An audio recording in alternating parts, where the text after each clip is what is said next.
4 बजे से 7 बजे तक शिव के भ्रमण का समय बताया है शाम को। तो 7 बजे से लेकर फिर रात्रि 9 बजे तक लक्ष्मी और दरिद्रता फिर भ्रमण पर जाती है। इनका एक समय निश्चित है महाराज। भ्रमण कर कर आ जाना।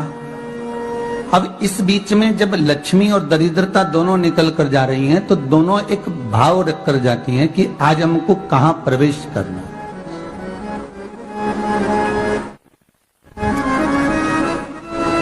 आज हमें किस जगह पर प्रवेश करना है, आज हमें कहां पहुंचना है, आज हमें किस जगह जाना है। और जिस नगर में जिस मार्ग से लक्ष्मी और दरिद्रता निकल कर जाती है, ये दोनों का जब निकलना होता है, इनको स्थान दिया गया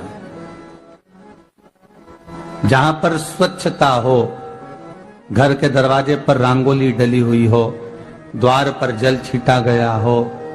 महाराज उस द्वार पर लक्ष्मी प्रवेश करती है तो दरिद्रता भी जाने लगती है अंदर। जब दरिद्रता अंदर जाने लगती है तो लक्ष्मी उसको रोक देती है।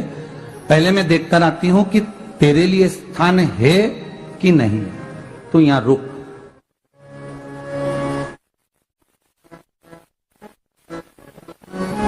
कुछ देर तक दरिद्रता बाहर खड़ी रहती है और लक्ष्मी जी की बड़ी बहन जब दरिद्रता बार बार अंदर जाने का प्रयास करती है तो लक्ष्मी जी कहती हैं, जीजी तू इतनी बड़ी होकर तुझे मालूम है तू तेरा सम्मान होना चाहिए, आदर होना चाहिए, और तू अंदर चली जाए और कोई तेरा सम्मान ना करे तो कितना बुरा लगेगा, इसलिए तू बाहर खड़ी रह। मैं अभी आई। अंदर जाती है और जब लक्ष्मी जी भ्रमण कर लेती हैं, अंदर प्रवेश कर कर आती हैं और प्रवेश कर कर आती हैं तो दरिद्रता पूछती है चले अंदर। तो लक्ष्मी जी कहती हैं, तुझे मालूम नहीं है क्या जीजी कि जिस घर में मैं प्रवेश कर जाती हूं उस घर में फिर दरिद्रता नहीं जा सकती, क्योंकि ये तेरा वचन था, ये तेरा वचन था। अपन दोनों का जब मंगल विवाह हुआ था, मेरा विवाह जब नारायण के साथ में हुआ और तुम्हारा विवाह जब दुस्साह मुनि के साथ हुआ, दरिद्रता का विवाह दुस्साह मुनि के साथ हुआ। जब अपना दोनों का विवाह हुआ था तो अपन दोनों ने एक वादा करा था कि जिस घर में लक्ष्मी प्रवेश कर जाएगी उस दिन फिर दरिद्रता नहीं जाएगी, और जिस घर में दरिद्रता प्रवेश कर जाएगी उस घर में फिर लक्ष्मी नहीं जाएगी।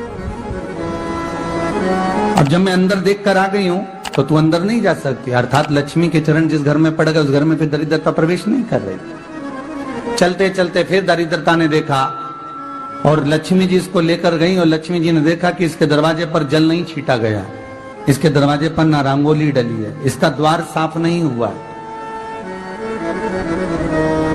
इसके द्वार पर दीप नहीं है, इसके द्वार पर कलश नहीं है, इसके दरवाजे पर ढेर सारा कचरा पड़ा हुआ है, कोई स्वान कोई कुत्ता गंदगी भी कर कर चला गया है, कहीं बिल्ली ने गंदगी कर रखी है, कहीं जीवों ने कुछ गंदा गिरा रखा है। तो फिर लक्ष्मी जी कहती है, जीजी अब मैं होकर आ गई थी ना, अब तू जा, तू होकर आ। और दरिद्रता प्रवेश करती है तो अंदर जाकर क्या देखती है दरिद्रता कि इतनी सवेरे से मैं घूमने इनके दरवाजे पर आई और ये तो सब चादर तान के चकाचक गुर्राटा भर भर कर सो रहे हैं। तो दरिद्रता कह देती है, तुम्हारा भाग्य ही बेकार है, तो मैं क्या करूं, तुम ऐसे ही सोते रहो। और दरिद्रता गुस्से में बाहर निकल कर आती है, लक्ष्मी से कहती है, लक्ष्मी तू इसके घर में जाना ही मत ही।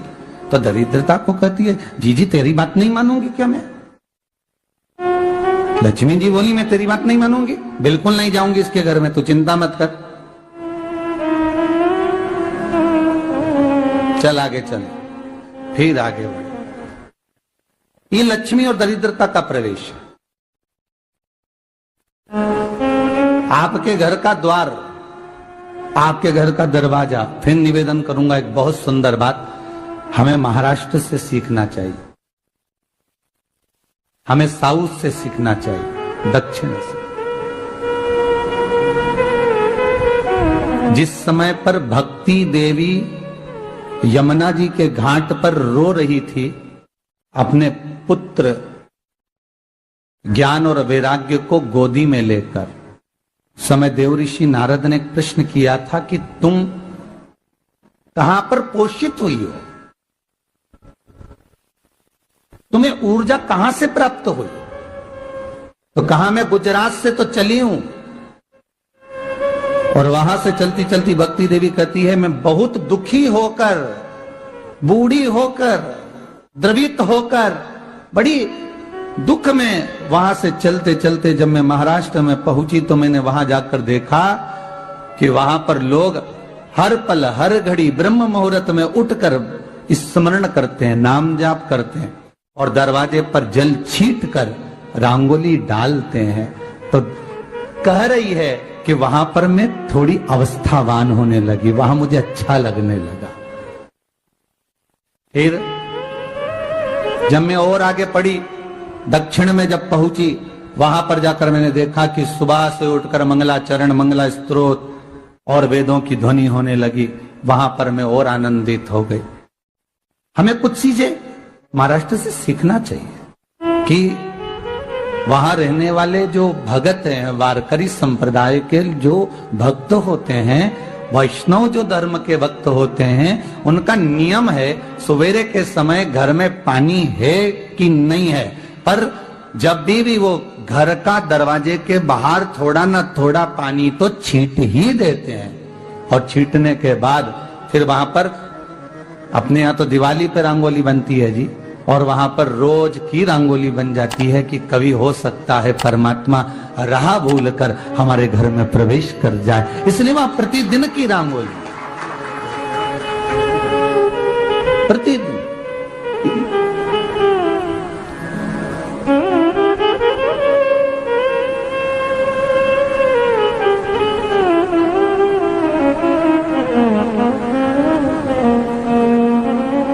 हमें सीखना चाहिए थोड़ा सा। आज के जमाने में तो बहू अपने कमरे की झाड़ू लगा ले, वो ही बहुत बड़ी बात है। हो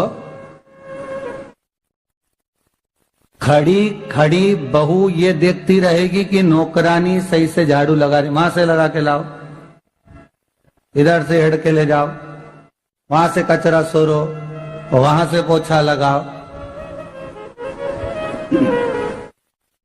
खड़ी रहेगी, उंगली से बताती रहेगी, पर इतना नहीं बनेगा कि सेविका से, नौकरानी से, दासी से कह दे कि तू मम्मी पापा के कमरे की लगा ले, मैं मेरे कमरे की लगा लूंगी, तू जा उधर। थोड़ा दया का भाव अगर होता तो उसके मन में भी आता कि मेरी बड़ी सेठानी तो अपनी जगह पर है, पर छोटी तो सेठानी की भी बड़ी सेठानी है जो मुझ पर करुणा करती रहती है। पर बड़ी तो कहे कि बेटा रहने दे, तू उधर ले जा, जब भाभी के कमरे में देख ले जा। उसके बच्चों का बड़ा फैलारा रहता ना, तू उधर देख ले जा, तो जरा उधर, मां उधर भेज रही है।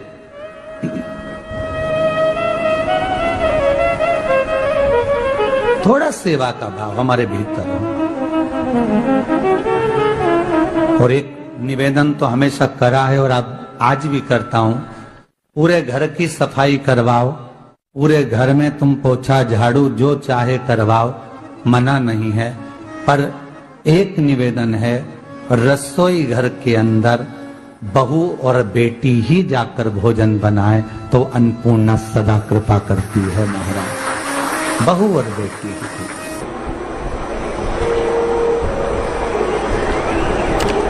फिर एक कहीं ऐसी जगह मिल जाती है जहां ठोका और वो खीर चली, कपड़े टांग,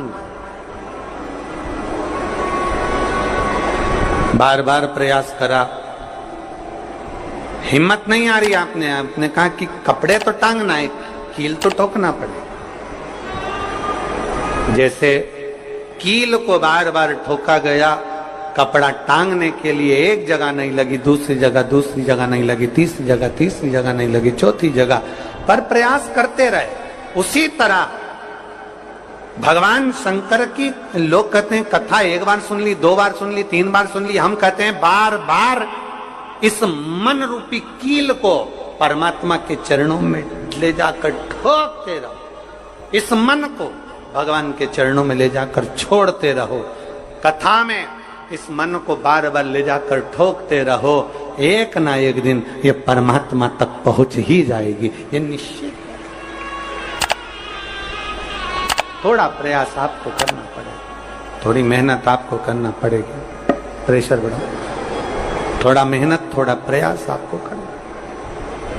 और मैंने तेरे ही भरोसे बाबा, तेरे ही भरोसे हवा बिच उड़ती जावांगी, बाबा डोर हथ तो छड़ी लावे कटी जावांगी, भोले मैं तेरी कदम। अब मन को लगाते रहो,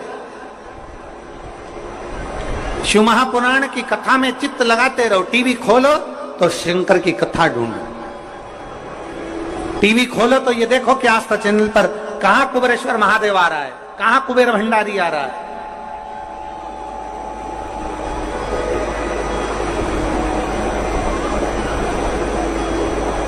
मन को इधर उधर ना मोड़ो। जैसे एक व्यक्ति ने अपनी गाड़ी से 25 लोगों को उड़ा दिया। अब एक व्यक्ति ने 25 लोगों को उड़ा दिया तो उसको ले जाके पुलिस वालों ने जज के सामने खड़ा करा। जज ने पूछा, तुम्हारे ऊपर इल्जाम लगा है तुमने 25 लोगों को उड़ाया। जी हुजूर। सफाई में कुछ कहना चाहते हो, सफाई देना चाहते हो?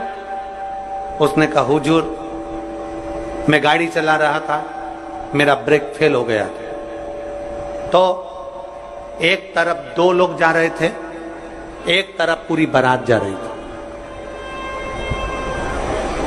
अब आप बताओ हुजूर, जज साहब, मुझे गाड़ी का हैंडल कहां घुमाना था? जज साहब ने कहा, 25 लोगों से तो अच्छा था कि 2 लोगों पर गाड़ी चढ़ाता, 2 लोगों को उड़ा देता, पर 25 क्यों उड़ाए तूने?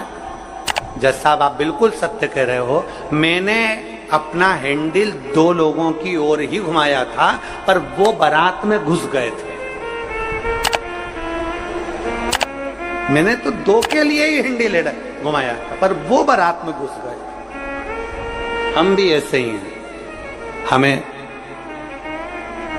शिव जी को 1 लोटा जल चढ़ाना है, हमें शंकर जी का भजन करना है, हमें भगवान को भजना है, हमें कथा सुनना है। हम जाते बड़े मन से कि हमें कथा सुनना है, कथा सुनना है, कथा सुनना है, कथा सुनना है, और मालूम पड़े कथा में जाकर बैठे, कोई इधर बात कर रहा था, कोई उधर बात कर रहा था, कोई पीछे आवाज लगा रहा था, कोई कुछ नहीं, तो तुरंत जितने बैठे रहेंगे ना, तुम सबका ध्यान एकदम उसी जगह पर मन जाएगा कि कौन ने क्या बोला, कौन ने क्या करा। अरे भाई, तुम आए कहां पर हो? भगवान शिव की कथा को सुनने के लिए। तुम आए कहां पर हो? शंकर को अपने दिल में बिठाने के लिए। तुम आए कहां पर हो? शिव तत्व को जानने के लिए। और अपने चित्त को हम भटका रहे हैं, अपने चित्त को इधर उधर लेकर जा रहे हैं, वो श्रेष्ठता नहीं।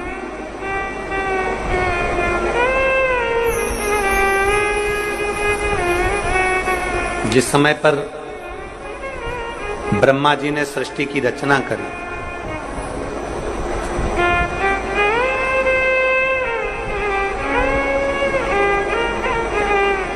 सर्वप्रथम ब्रह्मदेव सृष्टि की रचना करना प्रारंभ करते हैं और देखते हैं कि ये संपूर्ण ब्रह्मांड को मुझे अच्छा बनाना है, प्रबल बनाना है, श्रेष्ठ बनाना है, इसकी रचना करना है, इसका विस्तार करना है। उन्होंने सनकादि ऋषियों को प्रकट कर, सनत कुमारों को जब प्रकट किया, सनत कुमारों को प्रकट करते से ही सनत कुमार तो भगवान शंकर की, भगवान नारायण की भक्ति में ऐसे डूब गए कि उन्होंने सृष्टि का क्रम आगे बढ़ाया ही नहीं। उन्होंने सृष्टि को आगे बढ़ाया ही नहीं।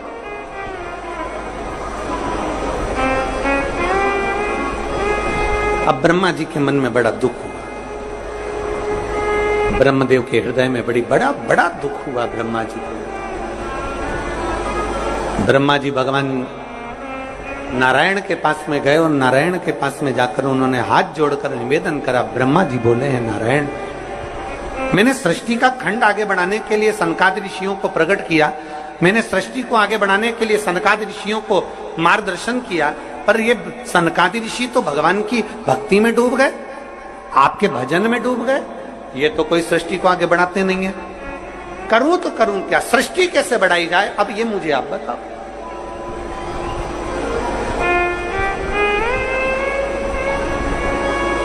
शिव कथा कहती है,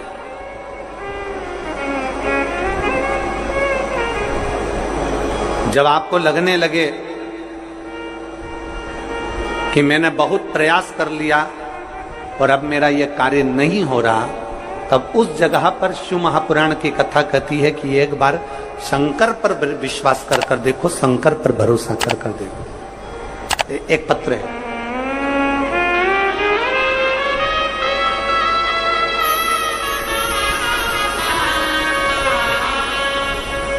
मेरा नाम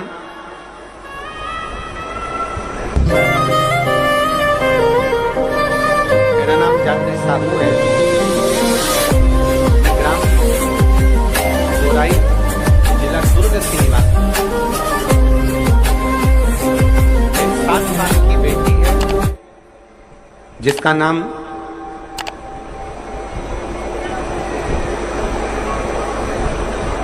नीला है। 7 वर्ष की बेटी है। कहीं बैठी हो तो हाथ हिला सकती है। मेरा नाम जात्री साहू है, मैं ग्राम बोराई, जिला दुर्ग की निवासी हूं।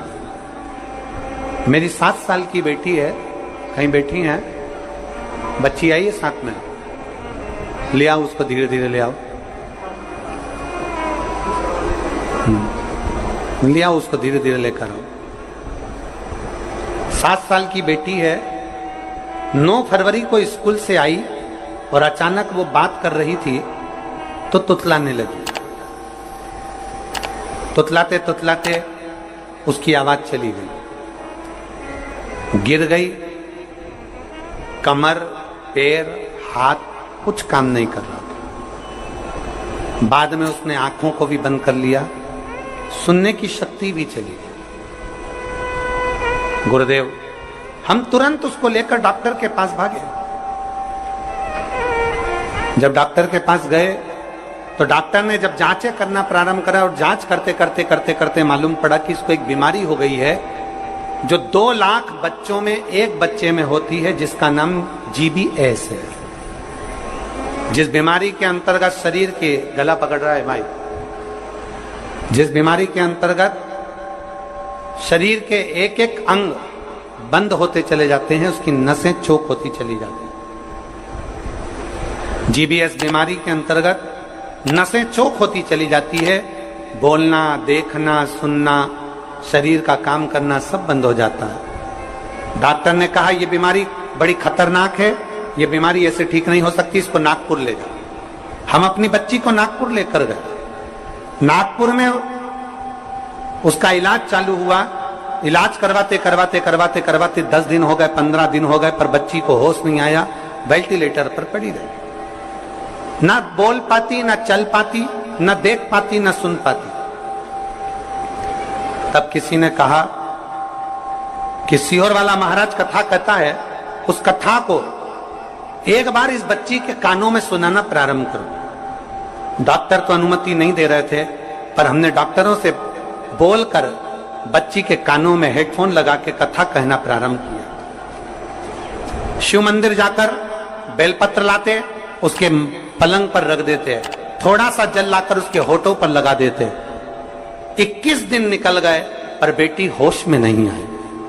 21 दिन तक होश में नहीं आई। धीरे धीरे धीरे धीरे धीरे धीरे डॉक्टर ने कह दिया इसका शरीर ठीक नहीं है, ये GBS बीमारी एक ऐसी बीमारी है जो कभी ठीक नहीं होती है, आप इसको घर ले जा सकते हो, ये ऐसी कैसी ही रहेगी, ना चलेगी, ना बोलेगी, ना देखेगी, ये ऐसी रहेगी। हमने कहा डॉक्टर साहब थोड़ा सा तो इलाज करो। कहा इसका इलाज पूरे भारत में क्या विदेश में भी नहीं है। तब हमने वो बेटी 21 दिन तक ये किया, फिर सीहोर से रुद्राक्ष मंगवाया, उसका जल दिया, फिर पशुपति व्रत किया। ऐसे करते करते 45 दिन निकल गए और 45वें दिन जब हम बेटी को जल देना प्रारंभ करें तब डॉक्टर ने कहा अब इसके शरीर में हलचल हुई है और ये इसको वेंटिलेटर से उतारकर आईसीयू में रखा गया। एक 45 दिन निकल गए। 45 दिन से फिर धीरे धीरे धीरे धीरे करते करते इलाज तो चलता रहा, पर डॉक्टर बोल रहे थे इसका कोई हल नहीं है, इस बेटी को घर ले जाओ। इसका शरीर काम नहीं कर रहा था, पलंग पर पड़ा हुआ था। फिर हमने भी हिम्मत करी और उसको 2-3 महीना वहां रखा। जब कोई निर्णय नहीं निकला तब हम उसको घर लेकर आ गए। घर पर शिव जी का चढ़ा जल देते, शरीर पर जल लगा देते, बेलपत्री खिला देते, पीस पीस कर उसके मुंह में लगा देते। आज बाबा को धन्यवाद देती हूँ, इतनी बड़ी बीमारी से मेरी बेटी चलना भी प्रारंभ हुई, देखना भी प्रारंभ हुई, सुनना भी प्रारंभ हुई और आज मेरी बेटी का शरीर काम करना प्रारंभ कर दिया। मैं बाबा को यहाँ धन्यवाद देने के लिए आया। एक शिव तत्व गला पकड़ रहा है, खींच के बोलना पड़ रहा है। शिव के प्रति एक अविरल भक्ति, शंकर के प्रति एक विश्वास, एक भरोसा जागृत।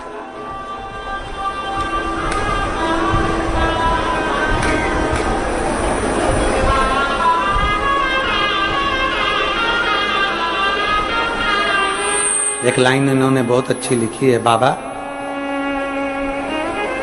मेरी बच्ची को और मुझको 4 महीना जो देखना पड़ा, मैं भोलेनाथ से केवल ये प्रार्थना करने के लिए आई हूं कि ऐसा कभी किसी बच्ची को और किसी मां को देखना ना पड़े। बस इतनी कृपा करूं। शिव औघड़ी है, शिव त्रिकालदर्शी है, शिव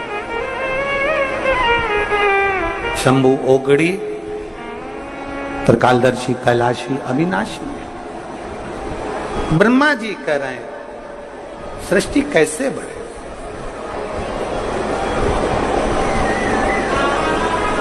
सृष्टि की रचना कैसे हो।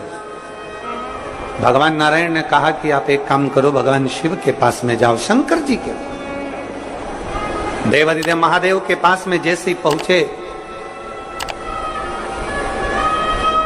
भगवान शंकर से प्रार्थना करी ब्रह्मा जी ने कि मैं सृष्टि को कैसे बढ़ाऊं, मैं सृष्टि की रचना कैसे करूं, इसको बढ़ाऊं कैसे, क्या करा जाए। भगवान शंकर ने